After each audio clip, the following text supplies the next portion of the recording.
नमस्कार दोस्तों। दोस्तों, बहू के खिलाफ तो हर किसी को शिकायत रहती है। आज सुबह से ही घर में सब बड़े लोग एकत्रित थे और बैठकर मेरी प्राथमिकताएं तय कर रहे थे। उनके अनुसार मैं कोई भी काम समय पर नहीं करती। हर किसी के पास मेरे खिलाफ शिकायतों का पिटारा था। जब वे मेरी प्राथमिकताएं तय कर रहे थे, उसी वक्त मुझे चाय चाय नाश्ता परोसने का भी आदेश मिल रहा था। मानो मैं एक आदर्श कर्मचारी हूँ। सबके आदेश मानो और सामान पहुंचाओ, बस यही मेरी जिम्मेदारी थी। फिर भी इस घर की जिम्मेदार सदस्य मैं कभी रही ही नहीं।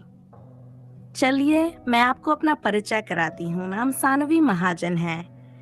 मेरे परिवार में मेरे सास ससुर प्रदीप महाजन और सुधरा महाजन, मेरे पति आलोक महाजन, देवर अजीताभ महाजन, छोटी ननद दिव्या और मेरे 2 बच्चे सावी और सुयश हैं। मेरी बड़ी नंद और उनके पति भी आज इस पंचायत में शामिल होने आए हैं। मेरी शादी को 7 साल हो चुके हैं।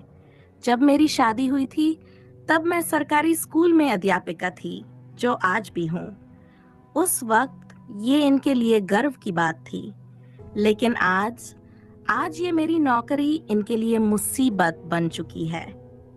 वर्किंग बहू, ओह, समाज में स्टैंडर्ड दिखाने के लिए तो बड़ी शान से कहते हैं, लेकिन बहू से घर की जिम्मेदारियां निभाने पर इन्हें रोना आता है।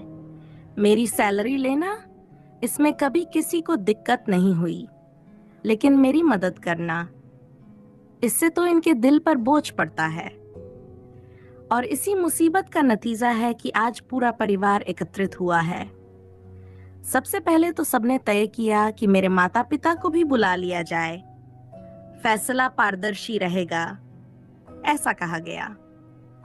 लेकिन पता नहीं क्या सोचकर मेरे माता पिता को नहीं बुलाया। सिर्फ मेरे भाई अविरल को बुलाया गया, जो मुझसे 5 साल छोटा है और कॉलेज में पढ़ाई कर रहा है। भाई के आने से पहले पूरा परिवार होमवर्क कर रहा था। किसे क्या बोलना है, कौन क्या शिकायत करेगा। हर कोई अपनी अपनी पोटली में शिकायतें तैयार कर रहा था। सबसे ज्यादा शिकायतें मेरी सास और मेरे पति को थीं। बाकी तो बस मिर्च मसाले डालने जैसा था। फिर भी मैं चुपचाप अपना काम कर रही थी।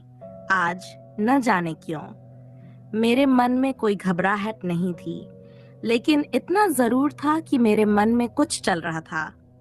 थोड़ी देर बाद अविरल घर आ गया। दरवाजा मैंने ही खोला।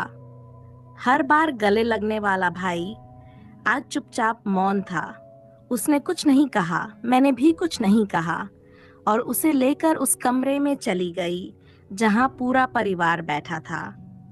कमरे में पहुंचते ही अविरल ने सबको नमस्ते कहा, लेकिन किसी ने उसकी नमस्ते का जवाब तक नहीं दिया। सिर्फ आलोक जी ने उसे बैठने का इशारा किया। उसे छोड़कर मैं पानी लेने रसोई में चली गई। जब मैं पानी लेकर आई तो देखा अविरल को सभी ने घेर रखा था। मुझे देखते ही मेरी सासू माँ ने शिकायत शुरू कर दी। माफ करना अविरल बेटा, लेकिन तुम्हारी बहन एक जिम्मेदार बहुनी है। कल सुबह ही ये मुझे दवा देना भूल गई। हर बार इसे याद दिलाना पड़ता है। और तो और कोई भी काम समय पर नहीं करती, न ही अपनी सैलरी का हिसाब देती है। पता नहीं कहाँ खर्च करती है। हाँ, भाभी तो बिल्कुल कामचोर है। बेचारी मेरी माँ को इस उम्र में भी काम करना पड़ता है।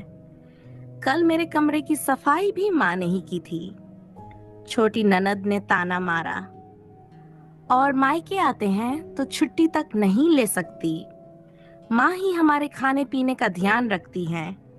ये कैसी भाभी है, विदाई के वक्त भी हमारी मनमानी नहीं चलने देती।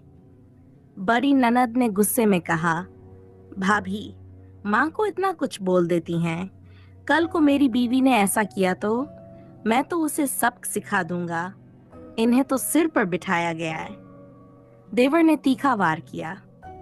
मेरे पति ने अपनी बात रखी। देखो अविरल, ज्यादा तो कुछ नहीं कहूंगा, लेकिन घर में सबको परेशानी है तो जाहिर है कि तुम्हारी बहन में ही कमी है। अपने सैलरी का हिसाब तक नहीं देती। बताओ, क्या ये ठीक है? अब तुम ही बताओ, क्या करना चाहिए? अविरल ने मेरी तरफ देखा और सिर्फ इतना कहा, दीदी, आपकी प्राथमिकताएं क्या हैं? उसका सवाल सुनते ही मैंने चेहरे पर मुस्कान लाई और जवाब दिया, मैं खुद नहीं जानती कि मेरी प्राथमिकताएं क्या हैं। मेरी प्राथमिकताएं तो ये लोग तय करते हैं। मेरी सासू माँ, जो अपनी सुविधा के हिसाब से कभी जवान हो जाती हैं तो कभी बुजुर्ग। मेरी छोटी ननद, जो खुद काम नहीं करती लेकिन शिकायतें करती हैं। मेरा देवर, जो महिलाओं का सम्मान नहीं करता और धमकी देता है। मेरी बड़ी नंद, जो खुद कुछ नहीं करती पर उम्मीद करती है कि मैं सब कुछ छोड़कर उसकी सेवा करूं।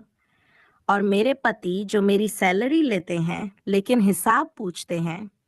पर अब सुन लीजिए, मेरी प्राथमिकता अब मेरा सम्मान है, मेरा स्वाभिमान है।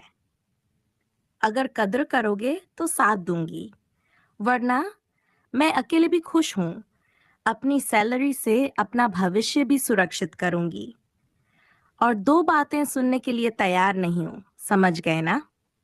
मेरे जवाब के बाद पूरे कमरे में सन्नाटा छा गया। आज पहली बार मैंने खुद को हल्का महसूस किया, क्योंकि अब मैं अपनी प्राथमिकताएं जानती हूँ।